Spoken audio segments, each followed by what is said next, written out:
Hi friends, welcome to serial அரங்கம். இந்த serial அரங்கம் சேனலுக்கு உங்கள் எல்லாரையும் அன்போடு வரவேற்கிறேன். இன்றைக்கி பார்த்தீங்கன்னா ஆகஸ்ட் 5ஆம் தேதி புதன்கிழமை அழகு சீரியலில் என்ன நடக்குது பார்த்துடுவோமா? ஆனால் ஒரு வீட்டுக்கு மருமகளாக வந்த பொண்ணுங்க இவ்வளோ ஒற்றுமையாக இருந்தாங்கன்னு வைங்களேன், ஒருத்தருக்கு ஒருத்தர் தோள் கொடுத்து அன்பாக அரவணைச்சி போயிட்டாங்கன்னா அந்த குடும்பத்தோட மகிழ்ச்சிக்கு அளவே இருக்காது. அந்த மாதிரியான ஒரு கேரக்டர் தான் அழகு மலரும் சரி, அழகு மதியும் சரி, கூடவே நாத்தனார் ரேவதி மாதிரி ஒரு நாத்தனார்லாம் கிடைக்க கொடுத்து வைக்க வேண்டாமா அப்படின்ற மாதிரி தான் சீரியல் போயிட்டுருக்கு. சரி, இப்போ வந்து பார்த்தா நம்ம என்ன நினச்சோம், நிஜமா அதுதான் நடக்கும், நமக்கு தான் தெரியுமே. அவங்க அப்பா அம்மாவை கூட்டிட்டு ஹாஸ்பிட்டல் போயிட்டாரு பாக்யராஜ். சரியா, அவருமே மலரை கூட்டிகிட்டு போகணுன்னு நினைக்கிறாரு மாமியாரை பார்க்க. பட் என்ன பண்ணுறது, இங்கே தான் இவங்க ஒத்துக்க மாட்டாங்களே, கரெக்டாக அதுக்குன்னே பாயிண்ட் வச்சுட்டு நின்றுட்டு இருப்பாங்க. ஸோ இப்போ வந்து மலர் வந்து அவங்க அம்மாவை பார்க்க போயிருக்காங்க. மதி வந்து அவங்களாம் வர்றதுக்குள்ளார நீங்கள் போயிட்டு வந்துங்க, நைட் டின்னர் வேலையை நாங்கள் பார்த்துக்குறோன்னு சொல்லிட்டு மதியும் ஸ்ருதியும் சேர்ந்துட்டு டின்னர்லாம் பண்ணுறாங்க. கூட அந்த குட்டி பாப்பாவும் வந்து ஹெல்ப் பண்ணுறாங்க. இப்போ பார்த்தா மலர் வந்து ரிட்டர்ன் வந்துட்டுருக்காங்க. ஆனால் அதுக்குள்ளார இவங்களுமே ஹாஸ்பிட்டல்லேருந்து வர்ற மாதிரி வீட்டுக்கிட்ட வந்துட்டாங்க. இப்போ என்ன பண்ணுறது, எனக்கு ஒரே பதட்டமாக இருக்குது அப்படின்ற மாதிரி மலர் வந்து பதறாங்க. நீங்கள் ஒன்றும் பயப்படாதீங்க, நீங்கள் வர எவ்வளோ நேரம் ஆகும்போது ஒரு 1/4 மணி நேரத்தில் வந்துடுவேன் அப்படின்றாங்க. 1/4 மணி நேரம் இல்லை, அதுக்கு மேலேயே ஆனாலும் வர்றவங்கள நான் சமாளிச்சுக்கிறேன், நீங்கள் ஒன்றும் பயப்படாதீங்க அப்படின்ட்டு மதி வந்து ஹெல்ப் பண்ணுறாங்க மலருக்கு. பேசி ஃபோனை வைக்கல, இங்கே ஆட்டோ வந்து நிற்கிது. பார்த்தா பாக்யராஜ், அதுக்கப்புறம் லக்ஷ்மி, ராகவன் 3 பேரும் இறங்கி வராங்க. ரொம்ப டல்லாக வராரு ராகவன். வந்ததுமே வந்து பார்த்தா இப்போ மலர் வீட்டில் இருந்தால் என்ன நடக்கும், உடனே தண்ணி கொண்டு வந்து கொடுப்பாங்க, ஹாஸ்பிட்டலில் என்ன சொன்னாங்கன்னு கேட்பாங்க இல்லையா, அந்த வேலையை இப்போ வந்து மதி செய்கிறாங்க. மலருன்னு சொல்லிட்டு அவங்க கூப்பிட்றதுக்கு முன்னாடியே இவங்க வந்து பார்த்தா டாக்டர் என்ன சொன்னாங்க அப்படின்ற மாதிரி வந்து மதி வந்து கேட்குறாங்க. அது ஒன்றும் இல்லைப்பா, இந்த மாதிரி வந்து சுகரும் கொலஸ்ட்ராலும் கொஞ்சம் ஏறி இருக்கு அப்படின்ற மாதிரி வந்து சொல்லியிருக்காங்க. அப்படிங்கும் போது கொஞ்சம் ஏறி இருக்கு, நிறைய ஏறி இருக்கு, நல்ல வேளை நம்ம இன்றைக்கே போய் டாக்டரை பார்த்துட்டோம், இல்லைன்னா ஏதாவது ஒன்று ஆயிருந்தால் என்ன பண்ணுறது அப்படின்ற மாதிரி வந்து பேசுகிறாங்க அவங்க மாமியார். உடனே வந்து இல்லைம்மா, அப்படி பயப்படுற மாதிரிலாம் ஒன்றும் இல்லை, கொஞ்சம் நம்மளோட ஹேபிட்ஸ்லாம் மாற்றிக்கிட்டா போதும் அப்படிங்கும்போது அப்படி என்ன பண்ண சொன்னாங்க அப்படின்னு சொல்லி கேட்குறாங்க. ஆமாம், மலர் எங்க அப்படின்னு சொல்லும்போது சரி சரி நீங்கள் சொல்லுங்கள், டாக்டர் என்னெல்லாம் ஹேபிட்ஸ் மாற்றணும்னு சொன்னாங்க அப்படின்ற மாதிரி வந்து மதி வந்து கேட்குறாங்க. உடனே பாக்யராஜ் வந்து அதுக்கு பதில் சொல்கிறாரு, ஒன்றும் இல்லைப்பா, வாக்கிங் வந்து இன்னும் கொஞ்சம் நேரம் சேர்ந்து நடக்க சொல்லி சொன்னாங்க, ஆயில் ஐட்டம்ஸ்லாம் எதுவும் சேர்த்திக்க வேணாம்னு சொன்னாங்க, ஃபுட் ஹேபிட்ஸ்லாம் கொஞ்சம் வந்து மாற்றிக்க சொல்லி சொன்னாங்க, ஃபுட்டெல்லாம் கொஞ்சம் கண்ட்ரோலாக எடுத்துக்க சொல்லி சொன்னாங்க, அவ்வளோதான், மற்றபடி பயப்படுற மாதிரி எதுவும் இல்லை அப்படின்னதும், என்னடா பயப்படுற மாதிரி இல்லைன்னு சொல்கிற, நம்ம எவ்வளோ ஜாக்கிரதையாக இருக்கணும், டாக்டருக்கு வந்து ரிசல்ட்லாம் பார்த்துட்டு பதில் சொல்கிற வரைக்கும் எனக்கு எவ்வளோ பயமாயிடுச்சு தெரியுமா அப்படின்னு அவங்க மாமியார் சொல்லிட்டு, சரி மலர் எங்க அப்படின்ற மாதிரி மறுபடியும் வந்து கேட்குறாங்க. உடனே வந்து அது ஒன்றும் இல்லை, அவங்க வந்து கோயிலுக்கு போயிருக்காங்க அப்படின்றாங்க. கோயிலுக்கா, இந்நேரத்துக்கா அப்படின்னு அவங்க மாமியார் வந்து கேட்கும்போது, இல்லை காலையிலேயே பிளட் டெஸ்ட் ரிப்போர்ட் வந்து வேற மாதிரி வந்திருந்தது இல்லையா, அதனால நீங்கள் எல்லாம் ரொம்ப பயந்தீங்கல்ல, அதனால மாமாவுக்கு வந்து ஒன்றும் ஆகக்கூடாது அப்படின்னு சொல்லிட்டு அவங்க கோயிலில் போய் விளக்கேற்றி சாமி கும்பிட்டு வரேன்னு சொல்லிட்டு போயிருக்காங்க அப்படின்னு சொல்கிறாங்க மதி. உடனே இவங்களும் அதை நம்பிடுறாங்க. அப்படியா, அவன் மட்டுமா போனா அப்படின்னு சொல்லி கேட்குறாங்க. ஆமாம் அப்படின்றாங்க. உடனே குட்டி பாப்பா வராங்க.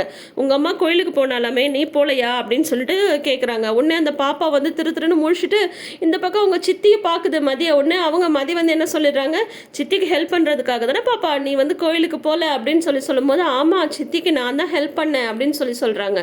என்ன ஹெல்ப் பண்ண அப்படின்னு பாக்யராஜ் கேட்கும்போது, நிறைய ஹெல்ப் பண்ண அப்படின்ற மாதிரி இந்த குழந்தை சொல்லுதா.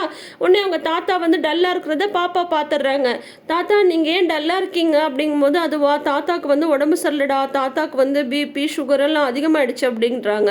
அதுவே அந்த குழந்தைக்கு எப்படி தெரியும்? உடனே அந்த குழந்தை வந்து பிபி சுகர்னா என்ன அப்படின்னு கேட்குது. உடனே வந்து பாக்யராஜ் வந்து அந்த குழந்தைய உட்கார வச்சு, அது ஒன்றும் இல்லை, பிபி சுகர்னா பிபின்னா வந்து எப்போவுமே உடம்புல கண்ட்ரோலாக வச்சுக்கணும் அப்படின்ற மாதிரிலாம் அவர் வந்து குழந்தைக்கு புரிகிற மாதிரி சொல்லிட்டு இருக்காரு. உடனே மதி வந்து டைம் பார்த்துட்டே இருக்காங்க, இன்னும் மலர காணுமே அப்படின்னு சொல்லிட்டு பார்த்துட்டு இருக்காங்க. பட் சமாளிச்சுக்கலாம் எதுனாலும் அப்படின்னு சொல்லும்போது, உடனே அவங்க மாமியார் வந்து கேட்குறாங்க, மலர் எப்போ கோயிலுக்கு போனா, நைட்டு சாப்பாட்டுக்கு யார் சமைச்சா அப்படின்னு சொல்லும்போது, அதுவா அவங்க வந்து கோயிலுக்கு போகிறதுக்கு முன்னாடி பாதிக்கு வேலை எல்லா வேலையும் அவங்களே முடிச்சிட்டாங்க, மீதி வேலையை நானும் ஸ்ருதியும் செஞ்சோம் அப்படின்னு சொல்கிறாங்க. அப்படியா ஸ்ருதி, இன்னைக்கு வீட்டு வேலையெல்லாம் செய்கிறீ அப்படிங்கும்போது, ஆமாம்மா இன்னைக்கு வந்து நான் கொஞ்சம் ஹெல்ப் பண்ணேன் அப்படின்னு சொல்லிட்டு சொல்கிறாங்க. நல்ல விஷயம் தான், நல்ல விஷயம் தான். கொஞ்சம் கொஞ்சமா வீட்டு வேலையும் செஞ்சு தான் கத்துக்கணும். அப்புறம் கல்யாணம் ஆயிட்டு போயிட்டு, போற வீட்ல எதுவுமே தெரியாது அப்படின்னு நிக்க தேவையில்லல்ல. இன்னும் ஏன் மலர் வரல? அப்படின்ற மாரி இவங்க 2 பேரும் வேற வாசல்ல நின்னுட்டு இருக்காங்களா, அவங்க மாமியார் வந்து கேட்குறாங்க.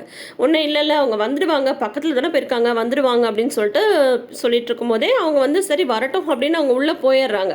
போனதுக்கப்புறம் வந்து ஸ்ருதி வந்து சொல்றாங்க, "ஏன் நீங்க பாட்டுக்கு வந்து அண்ணி கோயிலுக்கு போயிருக்காங்க அப்படின்லாம் சொல்லிட்டீங்களே, ஆனா அந்த விஷயம் அண்ணிக்கு வந்து தெரியாதுல்ல. இப்ப கோயிலுக்கு போனாங்கன்னா, ஏதாவது பூஜைக்கு பூகை கொண்டு போயிருக்க வேண்டாமா?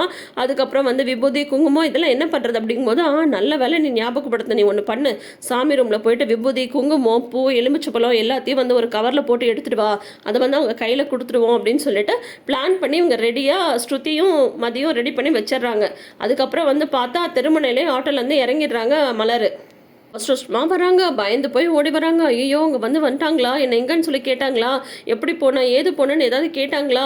இப்ப நான் என்ன பதில் சொல்ல போறேன் அப்படிங்கும்போது, இருங்க இருங்க முதல்ல ஏன் பதர்றீங்க? நீங்க வந்து இப்போ கோயிலுக்கு போயிட்டு வந்திருக்கீங்க. புரியுதா? அப்படின்னு வந்து கோயிலுக்கா? இந்த நேரத்துலயா? தனியாவா? நானா? போனனா? அப்படின்னு சொல்லிட்டு பதர்றாங்க மலர. உடனே ஆமா, மாமாவோட பிளட் ரிப்போர்ட் வந்து எல்லாமே கொஞ்சம் அதிகமா இருந்ததுனால, அவர் ரொம்ப பயந்தார்ல. அவருக்காக வேண்டிக்கிறதுக்காக நீங்க கோயிலுக்கு போயிருக்கீங்க. சரியா? கோயிலுக்கு போயிட்டு நல்லா சாமியெல்லாம் கும்பிட்டு விளக்கெல்லாம் ஏத்துட்டு வந்திருக்கீங்க. இந்தாங்க இத புடிங்க அப்படின்னு சொல்லிட்டு கையில குடுக்குறாங்க. அதுல பார்த்தா பூ, மஞ்சள், குங்குமம், அதுக்கப்புறம் வந்து பார்த்தா எலுமிச்சை எல்லாம் இருக்கு. அப்புறம் கோயில்ல குடுக்குற மாரி சாமந்தி பூவ வேற அவங்க தலையில வச்சிடுறாங்க. சொல்றத அப்படியே மெயின்டெயின் பண்ணிக்கோங்க. அதுக்கப்புறம் டின்னர் வந்து யார் சமைச்சாங்கன்னு கேட்டா, நீங்க போறதுக்கு முன்னாடியே பாதிக்கு மேல வேலையெல்லாம் நீங்க செஞ்சு வச்சுட்டு போயிட்டீங்க. மீதிய வந்து நானும் ஸ்ருதியும் செஞ்சோம். சரியா? இதுதான் நீங்க பேச வேண்டிய டயலாக். அவ்வளோதான். இத உள்ள வந்து நீங்க மெயின்டெயின் பண்ணிக்கிறீங்க அப்படின்றாங்க. ஐயய்யோ! அவங்க துருவி துருவி கேள்வி கேட்பாங்க அப்படின்றாங்க. கண்டிப்பா கேட்க மாட்டாங்க. நீங்க வாங்க. ஏன்னா இப்பல்லாம் வந்து அவங்க அந்த மூட்ல தான் இருக்காங்க. ஹாஸ்பிட்டல் போயிட்டு வந்த மூட்ல தான் இருக்காங்க. உள்ள வாங்க அப்படின்னு சொல்லிட்டு மதி வந்து அப்படி ஒரு சப்போர்ட்டிவா இருந்து இவங்கள உள்ள கூட்டிட்டு போறாங்க. போனதுமே டாக்டர் என்ன சொன்னாங்க மாமா அப்படின்னு சொல்லிட்டு சொல்கிறாங்க. அதை ஏன் கேட்குற? சுகரு, பிபி எல்லாம் அதிகமாக இருக்குன்னு வேற சொல்லிட்டாங்க. என்ன பண்ணுறதுன்னே தெரில அப்படிங்கும்போது, நீங்கள் ஒன்றும் பயப்படாதீங்க மாமா. உங்களுக்காக வந்து சாமி கும்பிட தான் நான் கோயிலுக்கு போனேன். நீங்கள் ஏன் டல்லா இருக்கீங்க? இந்தாங்க விபூதி வச்சுக்கோங்க அப்படின்னு சொல்லிட்டு அதையே மெயின்டைன் பண்ணிடுறாங்க மலர். எல்லாருக்கும் வீட்டில் இருந்து எடுத்து கொடுத்த அந்த விபூதியை வந்து எல்லாருக்கும் வச்சு விடுறாங்க. இவங்க அடுத்தடுத்து கேள்வி கேட்பாங்கன்னு எதிர்பார்க்குறாங்க மலர். ஆனால் எதுவுமே கேள்வி கேட்கல. ஏன்னா அந்த ஹாஸ்பிட்டல் மோட்லேயே அவங்க வந்து இருக்காங்களா அவங்க மாமனார் மாமியார் ஒன்றுமே சொல்லலை. அதுக்கப்புறம் உள்ள கிச்சனுக்குள்ளார வந்துட்டு மலருக்கு ஒரே ஆச்சரியம். எப்படி அவங்க என்ன ஒரு கேள்வி கூட கேட்கல? எப்படியும் ஒரு 10 கேள்வியாவது எப்பயும் கேட்பாங்களே. எத்தனை மணிக்கு போனேன்? யார் கூட போனேன்? அப்படி இப்படின்னு சொல்லிட்டு கேட்பாங்களே. தனியாக போனியா? ஆட்டோவில் போனியா? பஸ்ஸில் போனியான்னு கேட்பாங்க. எதுவுமே கேட்கல அப்படின்னதும் அதுவா?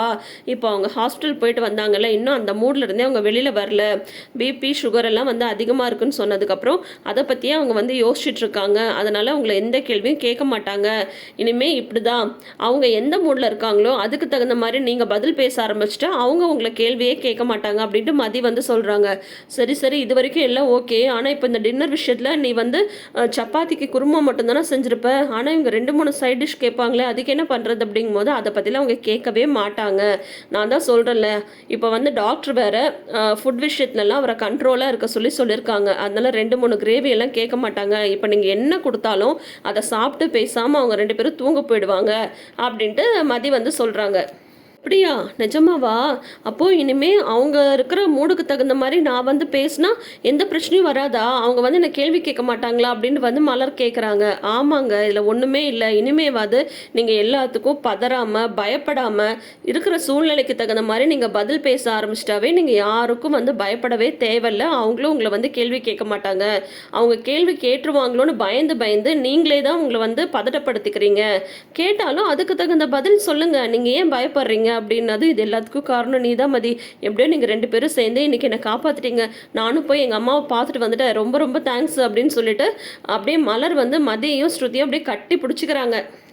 நம்மளுக்கு ஒரு பிரச்சனைன்னு வரும்போது நீ ஒன்றும் கவலைப்படாத, நான் இருக்கேன் அப்படின்னு சொல்லிட்டு ஒரு கை கூட நம்ம கூட இருந்தாவே போதுங்க.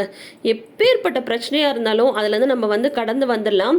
இப்போது யாருமே இல்லாமல் தனியாக இருக்கிற மாதிரி இருந்த மலருக்கு வந்து பார்த்திங்கன்னா மதி வந்து அவ்வளோ சப்போர்ட்டிவாக வந்து நிற்கிறாங்க. அதனாலேயே மலர் வந்து பயத்துலேருந்து இப்போ வெளியில் வர ஆரம்பிக்கிறாங்க. முதல்ல நீங்கள் பயப்படாதீங்க அப்படின்றத தான் மதி வந்து சொல்லிகிட்டே இருக்காங்க மலருக்கு.